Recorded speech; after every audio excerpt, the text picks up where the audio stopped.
She knows. She definitely knows. Do you really? No. You would tell me. You would tell me. Dave, She's got my back. Love you. Love you. It was her idea. Is it? Did you? Am I the heel of the joke? I actually don't know the joke. welcome to the You Are Here podcast. Episode 50 of the podcast. 5-0. Boom. 50 cents. If you know that voice that you're hearing right now and you're not watching, we got Adam Lowder in the building. Clap it up, clap it up. And special surprise, I didn't know this was happening. Adam, thanks for coming here. Hey, man. I surprised you, right? Yes, you did. You didn't And know it it was, was it was a pleasant surprise, man. He It was didn't know. great. He didn't know it was happening. I'm glad that I'm I saw you here guys for the were on first a. time. You guys were on a. You guys were on a. This is what, the fourth time now? That's wild. This is number 4. Who's counting? Wow. Well, let me get into find the podcast on www.you'reherepodcast.co. And you cannot afford the M. Find the podcast on Spotify, Apple Podcasts, Anchor.fm, anywhere you can find a podcast, YouTube with the video. Boom. Boom. Welcome, guys. Thanks. Welcome man. back. Thanks. How you feel being How back? do you guys feel? I feel great. How do you feel? Me? Yeah. Nervous. Why? For the game tomorrow, I'm very nervous. Oh. And you know why? I've been under the weather for a week. Haven't played basketball since October. I was playing religiously in the summer. I felt really good. I had my handle down, back. I had my jump shot. I was working all summer on my jump shot. Dude, don't laugh at me, bro. Are we really going to start like this? I felt so good. You're asking me how I am. I'm talking about it. I felt really good. okay. And now I'm scared about tomorrow because I got roped into some shit by Craven and Adam and Ariel.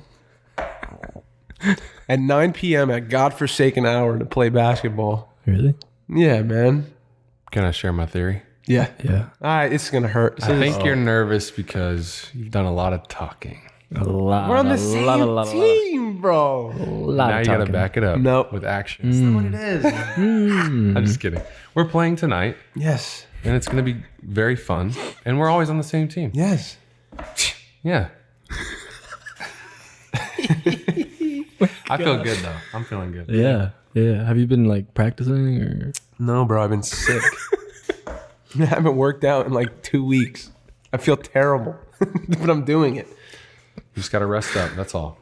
Yeah, take a good rest. I'm playing tonight. You are. Like, It's all right. It's all right. I'm My grateful God. for the opportunity to dunk. Yeah. I had like I have a little secret for you. Nah, dude, this is what I I'm have really a little secret nervous because I just want to get your opinion. Do you know what it? Dude, I just want to get your opinion on I'm something. gonna freak out. I swear. I just want to get your opinion on something. What do you? I just want to get your opinion on You something. guys are teamed up on something. So I'm gonna put this up. If you're watching the video podcast right now, you can watch what's about to happen. Hey, I shout saw out to my wife. By the way, she's sitting. Yeah, over there Lena's on in the couch. building. Oh, Shout out to- Shout, we got a beautiful little Lena. audience. Our first audience. Our first audience member, and I Hell love yeah. you. Yeah. And you're beautiful. I love it. But anyway, so I saw a little footage, secret footage If this is from you, I'm gonna fucking lose my mind. over the weekend from Ariel. I wasn't there. And I just want to look. I just want to go into this and see what you think.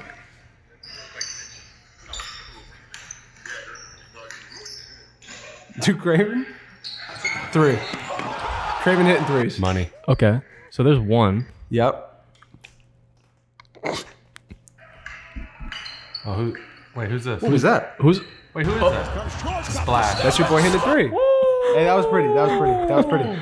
Whoever brought the ball up can't even fucking hold the ball. He was like and this. then we got wasn't- just one last. Craven hitting 3 from half court. Yeah, he- on Adam. Yeah.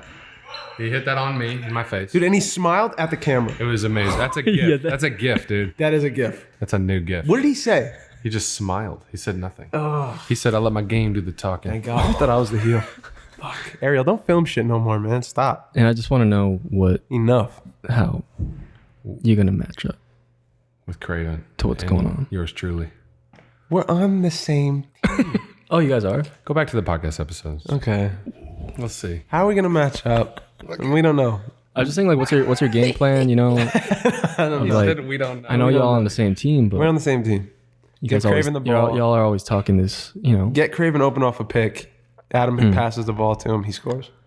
Where are you at? I'm setting the pick. Oh, you're setting the pick. Yes. Okay. And then I'm rolling. I'm rolling to the rim. What Mikey wants is footage of you doing what Nick was doing. That's what he wants. Look. Hey. Look. You're starting this now. No, I'm just Yes, saying. you are, dude. You can't throw your hands up. And be like, no, I'm just saying. No, you're We starting have this. footage of Manu for you too. and Eric, dude. Have you seen Manu's footage? What? Oh, did you see Eric? Yeah. Eric shooting threes? Yeah, I saw that. You were here podcast episode 50. Thank you for sticking with us for 50 episodes. That's wild. People who do listen and feel like you're part of the conversation, you are, and I appreciate you and I love you. Thank you. Episode 50. Oh, yeah. This is Manu. Dude, he's dunking again. Oh, wow. Manu is dunking. Oh, I forgot he had the injury. Red alert. Red He alert. goes up to the camera and says, 5th best player. That's scary, dude. Scary. I'm gonna send that to you. Yes. I got to put that up. Dude, wow. that is scary. That fucked me up. Yeah. I didn't see the end of it. I only saw the dunk. Be scared. He threw up the 5, bro.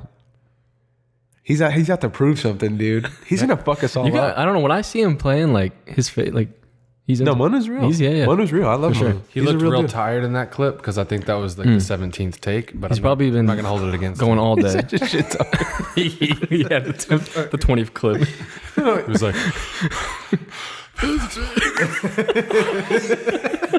My God. I was just playing Manu. Wow. Well, enough of basketball. Yeah. I want to get into some of the... I've been... Yo, so you control You're- the podcast? Yes, because yeah, So of course. you, whatever you want to talk about. Hey man, I did a good segue and now you're like ruining it. Sorry. Sorry. So you're gonna have to be quiet. And the new year started. Happy 2020, everyone. Happy 2020. The year of clarity. Go ahead. And I've been watching a lot of things. Which one of my resolutions is I want to watch a lot more movies, shows, everything. Yes. Recommendations Yep. that you always tell me and I never watch. Yep. Right? I got lists from all the guests that we've had earlier. Oh. Right? I have like millions of movies. Yeah. And shout out to the Letterboxd app.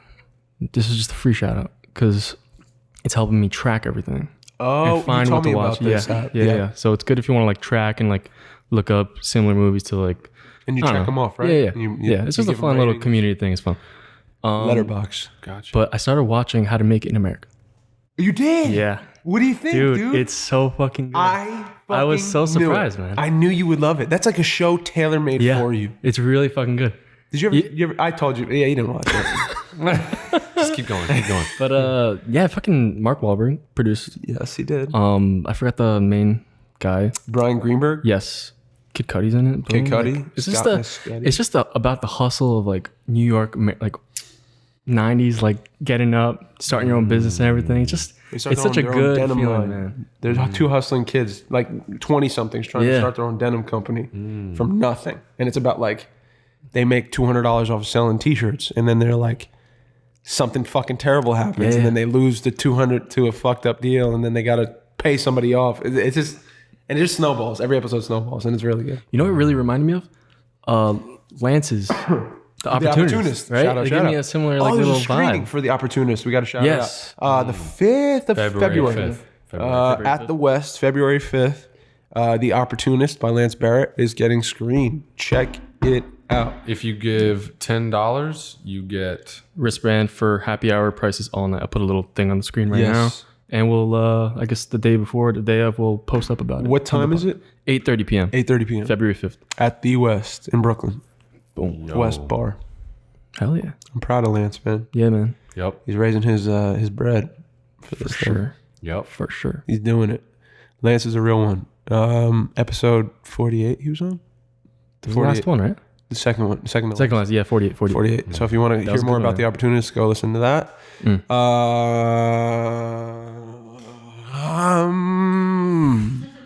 Wow. Thank you. I love you. I love my wife. That was great. 2020, dude. Wow. Dude, let's talk. I have this thing about when I'm turning 30 this year, right? It's 2020. Wait, really? Ooh, 2020. Yeah. 2020. So I'm turning 30 this year. I've never, when you're growing up and you're like, I could see myself at 22, 25, maybe. I could see myself like moving to the city, having whatever. I could never picture myself at the age of 30. Never in my mind, not once, growing up, ever. And I still to this day, I'm like, what's going to happen? What's going to happen? Yeah. Nothing ever happens. I know, but like, that childish thought where you're like, you guys are fucked up. No. He's You're teaming up against me. dude. for sure, No, for we're sure. not. No, I'm I know what serious you mean, though. though. I don't know what that is. Definitely like 30's a weird one. every like decade, like it does not feel like I thought this decade thing was gonna be like the world's just gonna be a different tint You know, when we get into the day comes, and it's like Do you feel like it's a little bit brighter. It's a little bit, you know, but it's just the same thing. And I feel like nothing changed. Okay. Yeah. And I feel that every year. Yeah. But I feel like deep down there's a little seed that grows a little bit bigger right, inside of you. Yeah. And I feel that you're starting to really sprout those flowers. The buds are coming out. Right? Bang. And I think that's how you got to think about it. You like can't it. think about it just like, you know, you're just this fucking like dead tree decaying. You're this thing growing. You know what I mean? Yes, sir. Right? So how do you feel about that? I love that. I think growing is like the perfect way to put it. It seems like what you were thinking was like about becoming 30 or whatever. That I you die. expect something, you know, or that like something's gonna happen. I used to But have it's this- a gradual growth. I used to have this wild thing. Yeah. When I was a kid, I used to think that all adults were robots, and that at a certain age you turn like 35 or something, and then someone comes and tells you like, okay, we have to turn you into a robot now because you're not a kid anymore. That's amazing. And so you grow old, but you never have to experience growing old. How great would it be if when you turn 30, someone's like, all right, come here. But you can't tell anybody. They're like, you're a robot. You're a robot, dude. And we're gonna take you somewhere, bury you, and like, but you're gonna be okay because you're a robot. Yeah. Do you think there's any like You never have to grow old, what? and you never have to grow old. yeah, That was yeah. my. Do you think there's any secrets that are like actually, cause you know, like in the government and stuff? Do you think Jeffrey Epstein got murked, dude. And you want to talk about that? I know, no, but what I'm saying, what I'm saying, what I'm saying is like with like aliens and like paranormal. Aliens are real. You know, all right, but wait, but look. I'm serious. I'm saying like, do you think there's a way people can just that many people can keep a secret? Because I feel like that's the where for me, I'm like, there's no. That's why these things are like exist where we think like aliens exist or ghosts or like all this shit. You know what I mean? Point. You go ahead. I'm gonna sit this. I don't know. I think at some point they find out if there are people that have secrets. Because people are like, oh, the government's hiding it. You know what I mean? Yeah. Like, but like, how can that they many hide people- that? I feel like You know what I mean? if this is true, if this theory is true, I think what people do is they find what's most valued by the person holding the secret, and then they threaten that if they go public in any way. You know, so if it's like your Imagine how many kids people that is. Yeah, it Do might you be think a that's lot. possible? Well, I think they do that a lot in cults and stuff, and that's why people We got a are little cult afraid. here. Yeah, we do. That's why when you leave, like, I signed all my secrets away, and then you're just gonna shout them out one day. If I admit that Dave all your old tweets. is better than me at basketball, which is not. Why would I do that? If I start saying Dave's better than me, they've got something on me. They've got some dirt. Dave got dirt on you. Just kidding. What do you guys want to accomplish before 30? That comes from my lovely wife over there. What about you, dude? The beautiful Lena. Yeah, I think you should start because you're there. dude. There's no time for me. What do you mean? I'm out of time. Are you kidding me? Stop. I'm out of Yeah, time. stop What am I saying going to that. accomplish in 6 6 months? months. What am I going to do? What that I haven't done? Think about it, bro. Ask yourself the question: what would you like to accomplish before 6 months is up? And then do that. Can you guys answer first? No, It's your life. sorry, I can't. I wanted to direct it towards you guys because you have so much time. Let's go with him first. He's got more time, and then You I'm right behind You you. have more Oh, time. shit. You have a lot of time Before 30, before 30, dude. I think a good goal. Oh wow, this is hard actually. Yep. Now one thing, huh? Because I feel like what first comes to mind is I feel like that's like too low. You know what I mean? What is it? Okay, never mind. To do a feature. That's not low at all. It's not low. That's like years. Yeah, That's true. tough. That's true. Yeah, I'll do that. I want to make a feature. Little. That's huge. It's a feature. Yeah, that is. Okay. That's a How many beautiful- years do you have till you're 30? 7. You can make 12. 2. Yeah, right? Yeah. 2 features. Are you working on any right now? No. I'm working on a short right now. Fuck yeah. Are you really? Yeah. Yes. Do you want to work on a feature after that? Yeah. Ooh, start working on that, That makes me happy. dude. You could definitely do it. 100%. Hell yeah. You have a decade on We're going to do it. That's 7 years. Yeah. Boom. I'm writing. I'm starting to write. What? Why are you laughing? Wait, what? I have ADD, bro. Wait. What'd you say? I'm going to start writing a feature. Do it. Yeah. Wait. Before Haven't you're you 30? been writing? Yeah, I thought you were right. No, I'm starting to write a feature. Oh, hell yeah.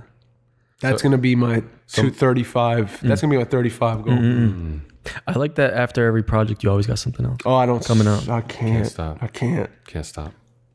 I told you about it though. I told you about it. Yeah. Yeah. Can you tell me about it? No. Can you give out the secret for everyone? No, because no. You don't have to. No, Fine. it's mine. Right now it's I'll mine. make it not to share it. Because it could, whatever. Who knows what's going to happen, but No, for sure. when it becomes real, that's when people will know about it, I feel like. That's it. That's it. And that's it. And then I under Yeah. promise, over deliver. Boom. There it is. I love that. I like that saying. That's that Shelley I used to do Lowder the wisdom. opposite, right? Me too, dude. It's day to day for me. Yep. I'm like, what did I say? We're gonna take over the world, dude. Web series. Everyone's involved. Before We're gonna you're have 30. 14 episodes. Yeah. 6 months. 6 months. I used to do the worst, dude. But then you learn your lesson. You learn that you can't. It's a letdown. Make the thing, then it's a thing. Yeah. I have to talk about it. Yeah. So Adam, before 30, you can't run away from me. And you won't run away from any questions on this podcast. won't. And I study human behavior, dude. You have nowhere I'm to not a human. I'm a robot. You have nowhere to run. Where am I going? Why are we best friends, bro? I don't know either, to be honest. Why are we best friends, dude? I mean, And then you got to answer the other question. Let's start with this one. we're best friends because every reason. I mean, I don't know. We have the same life in different bodies. Yeah. That's all. Yeah. It's a God thing. It is a God thing. Yeah. For sure. Okay. That's a good answer. Yeah. What do you want to do before 30? What do you want to get accomplished? You got time. I got like a year and 4 months. You got a lot of time.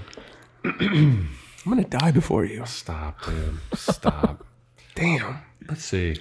There's a lot of things I think I want to do before Damn. I'm 30. I don't really care about it being before I'm 30, but Yeah, I think by then I will have wanted over that time to do a lot of stuff. But I think right now, like the main goal, I guess if you want to talk career-wise, I think I would like to make 2 projects. Yeah.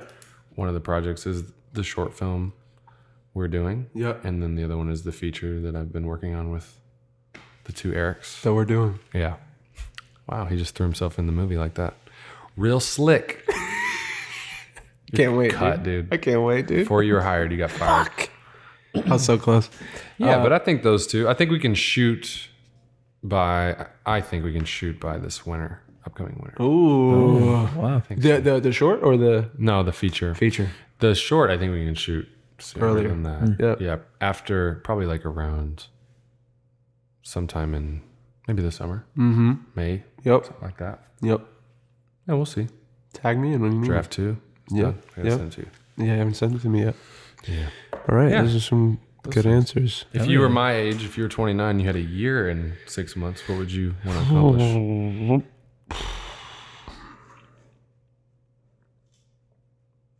Just the project. I want to make another project. Yeah. I think I would be doing what you're doing. Yeah. Same thing. Yep. Same. Feature's a good goal to have. That's the goal I have now. Yeah. Yeah, what else do I need to do? I don't know. Yeah. Book some stuff. That's super vague. Yeah. Book a thing. Book a thing. Success. I'd Like like a train. to act more Be happy. joyful. Joyful. And when those things are so vague, there's literally no chance of getting You're them. done. You're dead in the water. Yeah, you are. If you're not specific about what you want, you're unconsciously moving towards nothing and just spinning in the same thought bubble. When you make a specific list, you told me that, specific list of things towards a thing you want to accomplish that's tangible, then it becomes almost an unconscious like pathway where your body is going to be moving towards that thing. Mm-hmm. You know what I mean? Mm-hmm. You don't know what I mean. No, I know what you mean. Yeah. Yeah, we were listening to this like lecture. Lecture. Okay. You and me. Careful. All I'm saying is Yep. it was talking about taking aim, and how every act is a part of something bigger. And the example was the bricklayer of a cathedral. Yes. Like, that's a monotonous thing. I'm laying bricks my whole life.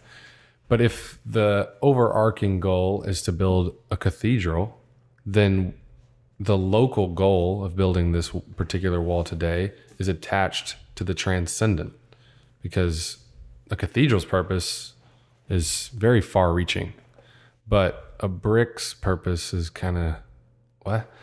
But so that's kind of what I feel like we have to do. We have to like take aim. I want to make a movie. And it's like, okay. Well, every single little thing that leads up to movie is like a lot of things. Yeah. So every day I'm sitting down and I'm going through my notes, and I'm going through an email that somebody has written me regarding a certain scene. You know, all the minutia, that stuff has a purpose, and the local minutia of the day is attached to the transcendent goal of people in the theater watching my movie and whatever, taking it in, collaborating with their own opinion. I had an aunt minutia, dude. You what? I had one aunt minutia before. You did? Wait, what? Your aunt's name was Minutia? For real? No. Yeah, minutia. I know that. Sorry. I know that person. Oh, I'm lost. But I love this. This is what we've been talking about for the past year. Yeah. Sorry, I couldn't let the joke go. It's great. Getting specific. You started it. You had that action journal, and then I saw the fruits of your labor through that, and I was just like, duh. You need to have a concrete step. You have the thing, the making a film thing, what you're talking about, and then you break it down. What does it mean? What are the things I have to do in order to accomplish that? Yes. And actually see them specifically and say, okay, the one thing I do have control over is the writing of a script. I can control that because I have to, because I have to create this thing. So what do I have to do? What am I going to write about? Question one. Research that thing. That's something you have control over. Begin to write. Study other scripts. Study how stories are told. There's a million things you can fucking do to make your story better. Yeah. And accomplish making a film, dude. Which I've been watching you guys do, and it's like really inspiring. Inspired. Yeah. One thing I got from How to Make It in America, there's one scene where they go to the manufacturer for the jeans or whatever, and it's like this big manufacturer. It's like this guy gets, he manufactures all like the fucking companies in New York. You know what I mean? And these two kids, like, they have one roll of denim that's really good, like really expensive, but like they're like, oh, we're gonna make this fucking brand. It's gonna be crazy. You know what I mean? It's like big dreams. This guy doesn't give a shit. Yeah. You know what I mean? Mm-hmm. And I remember that he went to like the manufacturer guy, and they took like a picture together and everything. Yeah. Right. Yeah. But they don't even have a design or anything. Nothing. You know what I mean? And they go to the actual they met one designer at some bar party, and they go to the main designer guy. Varvatos, dude. Yeah, Varvatos. Yeah. They get a meeting with him, and then like they end up going to the meeting. He doesn't come. And they talk to like one of his like lower people that is like in charge of all the denim thing. And the guy's like, oh, so like what's like do you have like a sample or anything like that? They're like, no, we got nothing. Like we don't have anything yet. And the guy's like, just don't. This is like my honest opinion. Just don't do anything. Don't do it. Because there's no point. Because like I know so many people that tried to do this, and like your guys are just the same. Like, and it's just to be blunt, just to be like straight up. This is New York. This is how it is. And then like they're both bummed out as fuck. The one guy is normally like known for like his whole life. He doesn't like go for it, try to do anything. But they were in the elevator, and like I guess that's it, man. It's like, was there just another, two guys with like a dream, right? But then the guy's like, fuck it, like fuck that guy. We're gonna fucking do it. And I feel like we all went through that sort of thing, and was what is making us go towards that. Do you ever think about what we're talking about? You know what I mean? You ever think about like how close have you ever been close to like being like, this is too hard? Have you ever met that moment? I haven't either. I thought of like moments where I've been discouraged, down, and I've never been, and I guess that's why I'm still doing it. I've never, maybe not, but like I've never been challenged with the thought. I've had a passing thought before, like, oh, this is really hard, and I felt very alone, and then like, this one will kick up and be like, you can do this, or my friends, and I'll reach out or whatever. But yeah, I've never met that like crossroad, like just quit. Yeah, you'd be better off. Well, sometimes you get it from other people. You know what I mean? Right. Well, I've been rejected. Yeah, We've all so- been rejected. Oh, yeah. a ton. People say like we talk about like at holiday shit. Your family's like, Dave, still, how's the acting going? Yeah. You know what I mean? Yeah. Did you get that? Yeah. You did. Yeah, it happens, man. Yeah. That's a tough one to avoid because Yeah. it's such a Yeah. non-traditional path, especially growing up anywhere outside of a city, big city, especially in Texas. I knew zero actors. And so when I took up theater, my last year of high school and then loved it, it was very much like, cool, but what do you want to do? You still want to play ball or like what? And I was like, I think I want to act forever. And they were like, how do you, I can't help you you. don't want to ball? Maybe that's a little easier. Yeah. Like The NBA's a little even the easier. NBA was like, stop doing this, but at least go back to the basketball. Yeah. And so I think it's just hard for them because they don't understand. And we're so jazzed about it, and we have friends and we have, colleagues and fellow actors and writers and stuff. And we can get like dorky about it all day long and talk about it till we're blue in the face. But when it's not their thing, it's hard to be like, how's it going? And I'm like, ooh. And I start to kind of tell them, and then it's like, yeah, but what are you on that I know? Or like, what have you been in that I've seen? And it's like, nothing. I'll send you a link. Yeah. And so they start to measure your success based on other actors that they know. And so when you don't seem like them, it can feel like an external validation of you're a letdown. Yeah. And that sucks. But it's divorcing yourself from the attachment of other people's expectations and validation of who you are. Yeah. Because when I'm working on things towards a larger goal, like a project, or I'm in any lane as an actor, writer, director, editor, whatever, I know how I'm doing. I know how I feel. I know how close we're getting to the goal, and I know the purpose of it and the value of it because I'm there doing it. You can't give someone else that experience, especially if it's hard for them to follow it in the first place. Yeah. And so you can't take it as, it does suck. And there have been times when it hurt worse than it does now. But as long as you have your eye on the ball, it's not that bad. Yeah. I find like, I don't know if it's getting older or what, but the more I hear it, the more I get those questions, the less I feel let down when I see the life of the person leave their face. When I'm like, nothing you would know. Yeah. Then when my answer is like, the question is, have you seen? Are you in anything I could see? And it's like, no. Mm-hmm. And it doesn't hurt me as much. It used to hurt me a ton. Yeah. It used to be like, I wish I could prove it to you. I wish I could. Yeah. Especially when it's coming from people that are like, like close family. And it's like, And it's just that they don't. and they're like, oh, they want what's best for you. But it's like, they do. You can't. tough, man. You can't bring them into a rehearsal. No. They won't. They wouldn't. And it's also hard to say, although I'm not just satisfied, I'm super fulfilled in what I'm doing.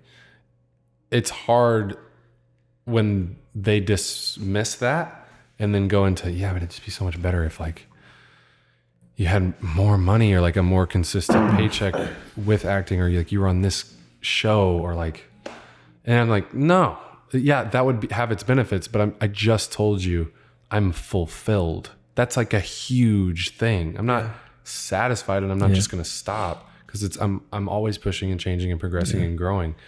But like I'm happy, and it's hard when they don't understand. that's very interesting, because that's that idea of being like satisfied and happy is very like new, which is funny. Yeah. You know what I mean? Because like past generations didn't like live to, and this has to do with like what they had to deal with, in like society and stuff, and the way society was back then, and like they didn't like live to, maybe pursue their passions and all this shit. You know what I mean? That someone had to live to just survive and shit. So they don't understand that. Yes. That's why I feel like it's a big like disconnect, of course. But it's interesting. I think there's something too that we miss, and this was a part of that lecture, but everything is a target of sorts. And it's like people are walking around and it's like, I want to be a good person. And that you're talking about, that's very vague, that's hard. But when you break it down and you decompose it into a thing that you can take action with, and these steps that you can take, good man means whatever it is for you. Good husband, in my case. If I had a kid, good father. Those things, you can break those down. I can make food. I can do the laundry. I can clean the house. I can support my wife when she's hurting, or she needs someone to talk to, or she needs advice, or she needs encouragement. She's over there nodding. That's like being a good husband. Fine. That's being a good husband, and that's something you can like, hang your hat on at the end of the day. Don't check your text. Like I want to be a good actor. Like, what does that mean? And so for some people, maybe to us, yes, we have the privilege of pursuing things that in the past most people probably didn't. But when they did have families, it was kind of a new thing. Like, oh, I'm going to provide for my children. That produces positive emotions because they're moving towards good life, good father, good husband, what have you. Yes. So it still is this. Back then, maybe it was like, wow, I feel happy, I feel fulfilled, but it just didn't look the same as it looks for us. Especially, it's kind of rare that you're like, you know what, my goal is to go to New York and be an actor, and like, what? That was never a possibility for so many people, or if that's what they wanted to do. And so, we can have fulfillment in all areas. You know what I mean? Yeah. You don't know anyone from where you grew up that is on the path you're on, right? No. I don't even know anyone from my high school or anything. No one. Yeah. That's wild. No. There was one guy who graduated a couple years after me who came to the same school that I came to. Yeah. And I'm not on social media or anything, so I don't know if he's still here doing it. We weren't like super close, but I saw him one time when he came up here. But that's the only person that I ever knew who was like, wow, I'm gonna go try it too. Yeah. And I maybe there's just people I'm not in touch with anymore. But I don't know. Gotcha. It's all just kind of like, you still doing that? Okay. Or whatever. Yeah. Right. It's like, What did mom say when you said you were going to do this? go to New York. Yeah. I'm coming with you. Okay. Is mom going to be listening to this? I don't know. Probably. Mom, Shelly, I love you. Shout out, Mom. Love you, Mom. Love you, mom. Yeah, because she knew how much I loved it. Well, she was the one that recommended she everything did? to me. Really? Yeah, because when I was 3 and 4 years old, I would just watch and tape on the VCR country music television, and I would imitate all of the country music singers. I put on my cowboy hat and like my starched out shirt and my jeans, my belt buckle, and I would like do what they did in the music video, and she would film me while my brother was at elementary school up the street. Wow. And so we would just do that all day long. And then in the morning, I would wake up and I would pop in the Michael Jackson videos, and I would like eat cinnamon toast and then work on my moonwalk and stuff. And so I was just doing that all the time. And she was like, this is hilarious. I wish I knew young And Adam, she's always dude. like, if there was YouTube back then, I'm telling you, you would have been all over the YouTube stuff or whatever. And I was like, I don't know. I was just doing what I loved doing from an early age. Oh, yeah. As soon as I got into, I just journaled about this, like reflecting on the decade, and then it like pushed me back into reflecting to when I was really young. I was like, why am I doing this? Yeah, yes. And what's the purpose? And just trying to be a little bit more precise in my aim. And I did one play because my brother was in this thing called Odyssey of the Mind. I don't even remember exactly what it was. It was a play I think he helped write with a group of kids, and I was involved in it, but I was the youngest one. I was just an actor, and I had like one line. And I can vaguely remember it, but I remember loving it. Yeah. But I was like, I don't know what I was doing. Yeah, yeah. And then in 6th grade, our football coach of this middle school was teaching a drama class that I just had to take. And we did like monologues, and he taught us about stage makeup and like all this stuff. And I remember being like, this is so weird, but it's kind of fun. And then we were going to do a play, and I remember getting the play and going home with to my mom being like, I got a part in this play. And I was so excited. And then like a week into the rehearsal, I don't remember why, but they canceled the show. Oh. And I remember being devastated. Then I enrolled in band and basketball the next year. First day of band for French horn. Basketball. I sat there in the thing. My brother was a basketball player his whole life, and I always wanted to be him. That same day I came home. How was school? I was like, I went to band practice. They did some like introductory stuff. My brother was like, I don't even know if he remembers this, but he was like, band is for nerds. Don't do it. And I immediately took myself out of the class and went right into art. And then it was, my brother was a basketball player. I'm going to be the best basketball player I can. And I have us being insane. But I'm like, basketball. And it was just basketball for the next 6 years. Yeah. Wow. My life, year round, teams, scouts, crazy. Yeah. All over the country, like playing all the time. And the goal was like, it just got to be the best there ever was. Like, there's no way I'm not gonna. Zach and he's better than me, and I gotta be better than him. I was just always chasing that thing I could never obtain or attain. And then had like a super disappointing junior year in basketball, and was devastated at the end of our 14-0 season. At the last few games, my coach didn't put me in the last few games. He had a really good team, and I was back up to D1 commit to UK. Whoa. And Billy Gillespie came in and watched us practice, and I would be guarding him and stuff. And he was like, "You're good," and stuff. And I was like, "Yeah, but this guy's been the one since we were freshmen." Yeah. He was on varsity immediately. He was starting immediately. He played with my brother, who was 3 years older than me. So then when I got a little older and I was on varsity, I was like busting it to try to keep up with this guy and like get in his good graces with the scouts and like just try to play hard. And I had a lot of playing time until the very end of the season. I got benched a lot, and I kept meeting with coach and being like, "Why are you sitting on the bench?" Like, he's like, "Well, your year's next year, you know, and like we're just trying to spread it out, and we're trying to, you know, figure out the right team, and like we're trying to go far." And I ended up not playing like the last few games, and we won the last home game against our rival, and we went 14-0. We brought the ladder out. All the kids were out on the thing. We were screaming and cheering, and the dude who I played behind had a little brother. His name was Alex. He ended up being really good too. And he was just kind of always around, just a little kid. He was so good. And I think he was like 9 or something, 12, something like that. I was up on the ladder. I was clipping a piece of the nylon to keep with me for the rest of my life because my team, guys I've been playing with for a decade, we went 14-0 on our team. Like, this was a dream, you know. We were about to go into the playoffs. I cut down a piece of nylon and I held it in my hand. And some dude made like a wisecrack and was like, "Why are you up on that ladder, man? GJ's little brother played more than you." And everybody like died laughing. And I was like, oh, and I forgot about this moment until like 2 nights ago. Wow. And I was like going down the ladder and I was like, oh, I'm a loser, dude. Fuck. I spent I played since I was 5 years old. Like, I busted it. And I was good. Yeah. But then it was like, my coach kept benching me. And the kid, who knows who said that? And it was just silly. Yeah. But I was like, and from that moment, it was like the light went out on basketball. Yeah. I was Damn. like, oh, That's insane. And so then the next my coach was like, we met at the end of the season. He didn't put me in the playoff game. I was like super depressed. I told my teammates, like, I'm not going to play anymore. They were like, "What? You've been playing since I've played. Like, we've been on the same team since we were kids. Like, you can't quit." And I was like, "Nah, I can't do it." And I met with coach and he was like, "So, I know this was not the season you wanted, but next year, you know, promise me all these things. It's your senior year. You know, we're doing so well. Like, we were disappointed in the second round of the playoffs, but like, I know you have a spot for this and this. And I was like, "Coach, I'm not going to do it." Wow. And he was like, "Come on. Yes, you will." And he was really mad. He was like, "What are you going to do instead?" And I was like, "I think I'm going to do theater." Because I had done theater once. His coach's face must have been fucking... He was so mad. He was like, "What?" And I was like, I know, it sounds weird, but like, I actually really like it. And he was like, "Okay, no, I'll, keep working this summer. Like, come in, open gym, like all this stuff.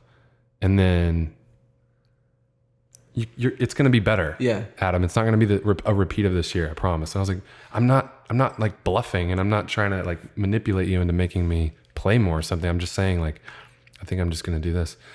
And I came back and he pulled me out of my class and he held my schedule, a copy of my schedule in his hand. And he was like, "What are you doing?" And I was like, "What?" And he was like, "What is this?" And I was like, I'm in theater now. And he was like, "It's not funny anymore." And I was like, "I'm not kidding." He was like, "You're going to be in theater?" And I was like, "Yeah, I like it." He was like, "It's your senior year. Yeah, but you've been wanting to play at McKinney High School on the line since I knew you." He met me when I was like 13. Oh, man. I was playing in high school summer varsity games as a 12 and 13-year-old when they would have short guys in the summer league. Yeah, get you. I was playing in middle school on the varsity team. He was like, "Bro," I was Zach's little brother, team captain. My brother was amazing. And he was like, I was more talented, I think, at basketball than Zach. He was harder working and he grew faster than me and stuff. So it was like a balance. But I was like, "I'm not kidding. Like, I want to play. I want to act." He was so mad. And then he saw that I wasn't kidding. And I loved it. And I was in every musical, every play. You were, huh? Everything. Wow. And I truly loved it. What was his like last word? his last word was like, okay, you can come back anytime. He's like, he kept thinking I was kidding. And then finally when it was the middle of the season, I wasn't playing and stuff. Like I think he talked to me and was like, are you happy? Or I think he thought I hated him. Yeah. And I did have a lot of resentment for him for a time. But I was like, yes, I'm telling you, I really like this. I didn't think I would. I didn't understand it. I used to see it through such a lens of like, thespian, weird, why? But I was like, dude, I was obsessed with performing since I can remember. Yeah. My mom would film me and I would do all this stuff and I loved it. And I'm obsessed with movies and I'm like always on IMDb. And I'm like, it was like a magical world. I never thought you could ever actually be involved in movies. Same. So then when the opportunity presented itself and I auditioned for New York and it was there and I could do it, and I had visited one time the year before in my senior year. It was like today's date. Oh my God, today's date. 2009. That's crazy. It was the first time I came to New York. Today's date. Really? That's crazy. I can't believe that. Yeah. January 6th. Whoa. That's a special day, I dude. came here for the first time. That was 11 years ago. And my theater Holy teacher walked with me in the snow and she was like, do you think you can live here? And I was like, yep. And she was like, are you sure? I was like, yeah. And she was like, okay, you can do it. Do it. And then I moved up here that summer. 2 weeks after I graduated high school, all my friends, we had like a big, 40 people came to this, our friend's house, and my friend set it up, and I cried for 3 weeks straight. Wow. I couldn't stop crying to the point where my mom was like, stop crying. I couldn't. I missed everybody so much. And I was like, I can't believe I'm here. And this is crazy. And it was like hell for the first year with me and my mom. And we lived in Jersey City. Dude. We lived here in the Heights off of the PATH train, Journal Square. Oh, shit. We lived in this apartment. It was like 15-minute walk from the PATH train. We lived there for 2 years. My brother came up and visited. Wow.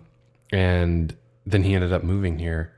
And he threw away all his stuff, came here with nothing, no degree, nothing. He lived with us, got a job at this energy company, worked there 2 weeks as a field sales agent, got promoted to quality assurance. Then he got promoted to supervisor of quality assurance and training.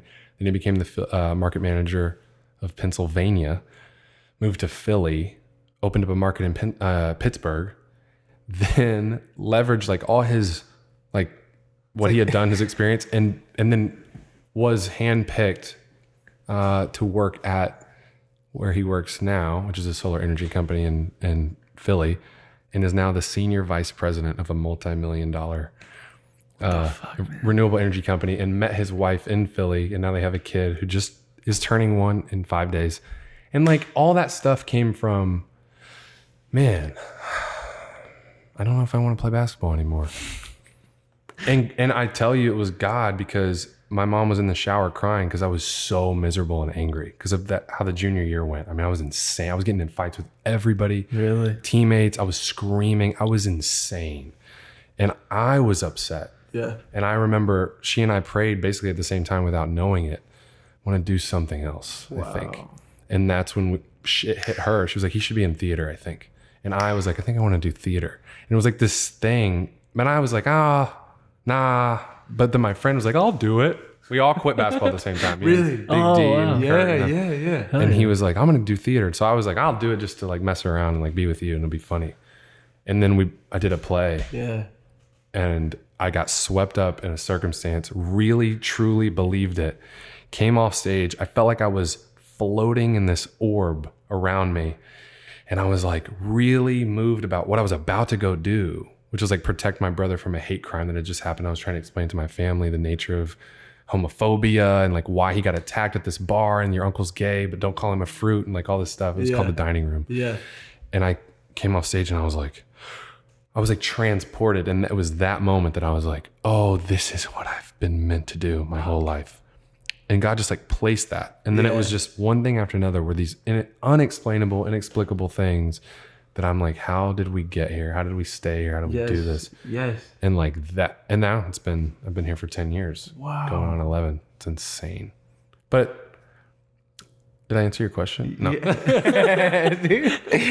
I love trip, bro, but God. damn. I love that. Holy shit. I forgot Just from basketball. I don't even know what we're talking I about. don't know either, either. but I'm This is just great. glad. Such a tangent. I really want to get into that, what sparked where I am now.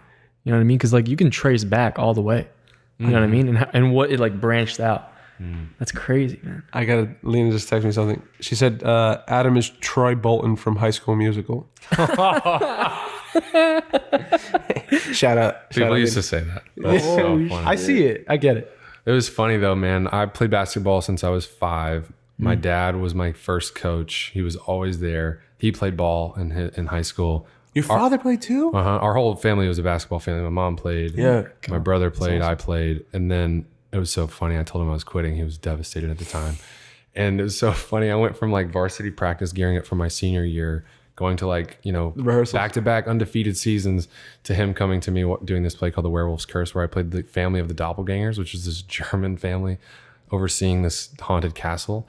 And I was 3 women and 4 men. I was 7 characters. Whoa. And he's in the audience watching me dance around in like a French maid outfit with like blonde pigtails braided. And he's just like... And I remember coming out in the thing being like, hey, what'd you think? And he was like... It's good. It's fine. Damn. And I remember being like, this is going to be a tough one to win over Yep. my dad. But now he loves it now. But He supports it totally. Yeah, totally. Yeah. He loves it. He's sending me stuff. Oh, I saw this thing. He really wants me to be Flash. Like so bad. He loves Flash. And I'm like, I couldn't care less. CW Splash? Yes. You could be a Flash, dude. People always come to me, they're like, you look like the guy from Gotham. You look like the Riddler or whatever. Everybody says that. I'm not wearing my glasses today, but they always show me a photo. I'm like, I do look like that dude. Okay. But it's always some superhero thing my dad wants me to do. Superman. You get have Henry no interest. Cavill a lot too. Oh, people always say Henry Clark Kent. Yeah, Clark Kent. I always say You have no interest. Oh, If Clark Kent stopped working out, went anorexic and was vegan, that's me. No one's beating me for that role. That'd be vegan Superman. Lena laughed. I could see that. Dude, vegan Superman and Williamsburg, like, hey. Dude, I would kill that role. Williamsburg. Honestly, vegan it's not a bad idea. Like, do you have oatmeal? They're like, no one's investing in this. It's never going to get... My cape is flannel. Yeah, it's so good. Oh my God. That might actually be a good idea. That's not It's not a bad idea. It's not a bad idea. For like a web series. Yeah. Started on Vimeo, then branched The off Williamsburg into HBO. High superheroes? maintenance. It's all Williamsburg superheroes? Dude, yeah. It's not a not bad idea. It's not bad. I'm going to write that. That's not bad at all. I gotta. Someone's gonna take that, dude. That's a I feel like someone would take that. Williamsburg superheroes. We got to copyright that. Yeah. That's Writers a good Guild. Fuck. No, I'm just kidding. Shout out Drew Rogers out in Texas, man. Speaking of Texas. Ooh, TX, baby. Houston, Texas. If you're in Houston, Texas, go check out. This is like an ad. Go check out Dolce and Cannoli Cafe out in Houston, Texas. Drew Rogers' joint. I love you, Drew. And he wants to know, what did y'all think of the Golden Globes? Did not see him. Well, I want to get into that. Do you want to go into like who won, or because I didn't watch it? There's a few wins that I was happy about. Laura Dern, I was hyped. Yes, She was so hyped good. about that. She was so good. She killed a lot of Marriage Story. I'm Little hyped Women. for Sam Mendes, dude. Sam Mendes directed 1917. I haven't seen it yet, but like he beat out fucking Scorsese. He beat out just texting on our pod. That's cool. No, I'm not. I was looking up the Golden Globes. Oh, okay. I was texting. I was lying. Oh, okay. It's okay. He beat out Marriage Story. He beat out Noah Baumbach. He beat out Best Picture- all right. Joker, Todd Phillips. I think it won Best Film, didn't it? What? Best Motion Picture. Oh, no, it didn't win Best Motion Picture. No, it did. That's the comedy, I think. Oh, drama. Yo, all right. Yeah, drama it won. Musical or comedy? Once Upon a Time, Hollywood. I didn't know it was I guess it is a comedy. I guess. But like, That's the only one I saw out of know, those. Jojo Rabbit I didn't see yet. I want to see. I want to talk about that. We can talk about it later. Though. Okay. Joaquin for Joker. Joaquin went for... Hey, there you No go. question. Damn, Adam Driver. Yeah, Adam Driver was great. Yeah, that's If it was tough, any man. other year, Yeah. he would have got... Renee Zellweger. Who? Oh, he won for... Aquafina. Aquafina killed won it. for Best Actress in a Motion Picture Comedy. I want to see that film. Who's that? Oh, Brad Pitt won last night, dude. Yeah. Yeah. My God, That's son. surprising. My though. God. He wasn't better than Pacino. You know what? Yeah, Or right? Pesci. Tom Hanks. But I love Brad Pitt. I think he's really good. The more I think about Once Upon a Time, I was like, it's not that great. I'm just not a big Tarantino guy, that great. dude. That's I'm my not problem. either. But that dude is like a born... Yeah, Laura Dern, of course, amazing. 1917 Best Director. Oh, Laura Shawn Dern was Mendes. great. Laura Dern was She was incredible. great. She's always great. Best screenplay. Screenplay? Once Upon a Time. Well, it's Tarantino. They love That Tarantino. had to be. They do. That had to be Marriage Dude. Story, dude. I think I thought Marriage Story was better. Marriage Story or And Parasite. Or Irishman. Yeah. For screenplay? But dude, That's what. But what I'm saying Parasite for was amazing. for screen, was, dude. Yeah. Writing? But for screenplay, I feel like because what we heard from like the actual acting to screenplay, it's all like pretty like tight. Yes. You know what I mean? Which is crazy, Dude, yeah, that is crazy. right? Marriage Story was amazing. It was incredible. Incredible. Parasite. Parasite's so Incredible. good, man. Incredible. Animated. I didn't don't see really that one. care. It was a, Blow my nose. Original song. do it in the mic. Original score. Joker. That's weird, but I I like haven't that seen movie. Joker, dude. You haven't seen it? Nope. Incredible. Other than that, I think. Dude, Joaquin, Yeah. Oh, dude. He deserved it. He deserved it. certainly. Yeah. When Now, I was what do you- watching, I was like, there's no way he don't win this. Yeah. No way. No, he was incredible. Yeah. What do you think? Any like movies that we're missing? Yeah. Yeah, a lot, right? A lot, a Shia lot. LaBeouf, Honey Boy, and Peanut Butter Falcon Yeah. got snubbed. For sure. You haven't seen him. I You can't- haven't, you man. can't I voice this. I gotta watch him. You'll watch him. It's on Prime right now. Go watch Peanut Butter Falcon on Prime. But I think Honey Boy was the, I don't want to say better film, more personal film. Yeah. And they're both great. And he's great in them. And the other actors are great in them. But my boy got snubbed, dude. Yeah, I really. He got I agree. snubbed, dude. I'm telling you. I gotta see him. I don't think I'm biased on this one. I really think he got snubbed. Yeah. I've heard nothing but amazing things about both of those movies. Yeah. I had a They, you're and they gonna, had such a meaning. You know what I mean? Like, you and Honey Boy, you're gonna freak I'm out. not gonna snap. You're gonna snap just like Lena. How was I in the theater after Honey You Boy? saw Honey Boy. Hyped? Hyped. you were hyped. How was I after Honey Boy? Think about it. He was bumping. Huh? You cried Yeah, but how hard? real hard. It's the hardest I've ever seen. What? Yes. That's crazy. I did too, dude. Did you really? Yeah. Did you really? Yeah. That was the hardest I ever cried in It my was life. wild, man. Wait. That was one of the most like personal, like for me is like I just feel like I was like looking at something I'm not supposed to see. Ooh. You know what I mean? It messed me up. Public solitude. You're gonna get fucked watching that movie. I'm telling you. I'm Dude, I telling you. cried watching Marriage Story. Straight. Oh, I teared, man. I want to go with fucking you, teared. dude. When he was taking, I want to go again, man. He was taking his son around Santa Monica or whatever. The trick or treating, dude. I broke down, and Katie was like, "Oh, she loves when I cry. She loves it." She's like, "Oh, he's crying." I'm like, "Katie, it's not funny," but it was funny because I was losing it. The last scene got me. Spoiler alert. They all got me. I mean, the whole thing. The tying the shoes thing and him walking. Dude, messed me up. That's great. That's great writing. It's just great writing. Yep. That's great. That's fantastic writing. So good. Yeah. Adult children of divorce, dude. Oh, It hits you. fuck. That trick or treating deal messed me up, man. He was just trying to get. No. Don't do it. Don't do it. And he had the costume. He had the whole deal. Dude, He had the whole deal dude, I prepared, man. He was the Invisible Man. He had the whole fucking spiel. it's literally gonna kill me. I can't talk. About Dude, the worst though was at the end when he goes up the stairs and everyone goes in their doors And they all go into their He's rooms. just alone. and he's just alone. there.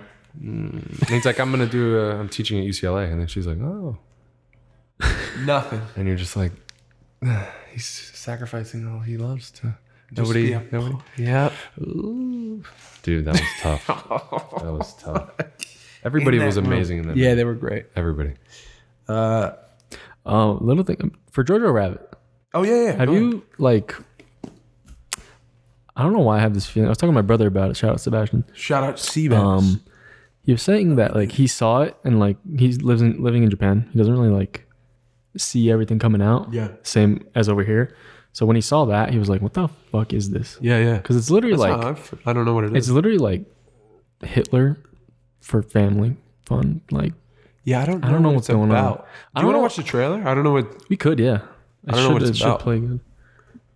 It's just weird to me because I feel like it's maybe going a little too far with like I don't know Nazi. It sounds stuff. like a debate. Is this a debate we're about to get into? I don't know. I don't know about this movie. How do you I mean, feel? I've heard about it, but I haven't seen it. Oh shit! I forgot my mouth. No Rabbit. Oh fuck! Coco Rabbit. This is good. Somebody help this man out. I mean, Joe Dead air. Rabbit. So awkward right now. Ow. There it is. Okay. I got a cramp. Pull it up. That's all right. And you know there's going to be an ad of some bullshit. there's not. Oh, is that? Oh, my, wow. I got ad blocker. Wait, no, I didn't say that.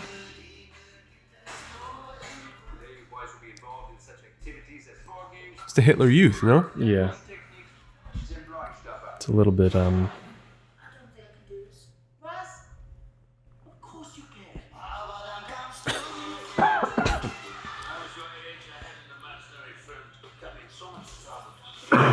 Kids, it's time to burn some books. Oh, my God. Growing up too fast. 10-year-olds shouldn't be What? war and talking politics. I wish more of our young boys had your blind fanaticism. Did you know Jews can read each other's minds? But how would you know if you saw one? They could look just like us. Shit. You know what I am? See? A Jew. Gesundheit. What am I going to do? No idea. Got it! I'll negotiate. House of Amendments to Church. I'll negotiate. If I tell on you, you'll be in big trouble. It just feels a little weird. I was the strongest man in the world. Your mother put me in. She's kind. She treats me like a person.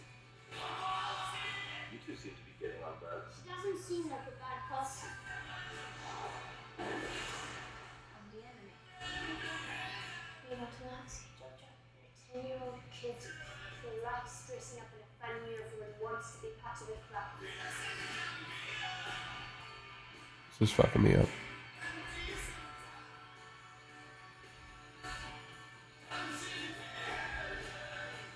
You fucked me up a little bit there. Oh! Oh god. Doesn't make sense anymore. Yeah, I know it's definitely not a good time to be a Nazi. Oh my God.